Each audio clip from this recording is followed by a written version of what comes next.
We have read many tales of serial killers who bloody their hands, driven by minds corrupted by life since childhood or by bad experiences they went through. We might be surprised by some of them whose ingenuity enabled them to invent ways of dealing with the bodies of their victims. Some turned them into chocolate and cakes, others crafted seat covers and full suits from human leather. Perhaps the murderer in our story is one of the innovative killers who not only killed, but also used their cleverness to profit from the victims' remains as well. The story begins with Robert Pickton, who lives in a quiet neighborhood in the picturesque province of British Columbia, Canada, a place not suited for a serial killer like him. His appearance hinted at various psychological disturbances. Despite this, Robert Pickton was one of the province's wealthy millionaires, owning a massive pig farm from which he earned vast sums of money. His first victim was a prostitute whom Robert picked up while he was driving after a long session at a bar. He promised her meat, money, a peaceful sleep, and even drugs if she wanted. The girl, looking no less grimy than Robert himself, got into his car. She found herself heading toward the largest pig farm in the state.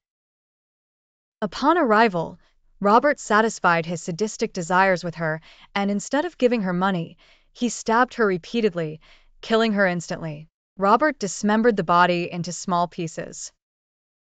She was not his only victim. Robert routinely visited bars to drink and then pick his victim among the hundreds of prostitutes negotiating with clients for a night together in exchange for money. Each woman who entered Robert's farm never left again unless as dismembered parts. He kept only the head, hands, and feet, storing them in a special fridge on his farm as souvenirs. When time was short, he would place the entire body into a wood chipper.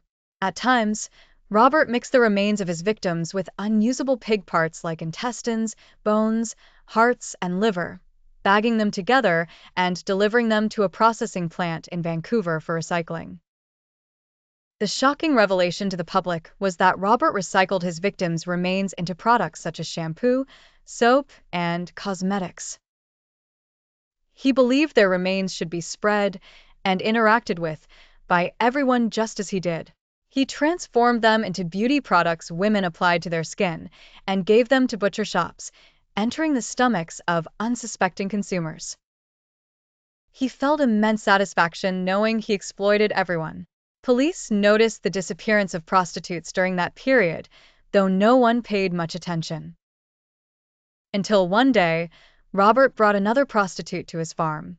As he had done with others, he stabbed her multiple times, but she miraculously escaped, severely bleeding, reaching the police and narrating her horrifying ordeal. The investigators set a carefully planned trap and arrested Robert Pickton. He was tried and sentenced to life imprisonment without the possibility of parole, which was the maximum punishment in British Columbia.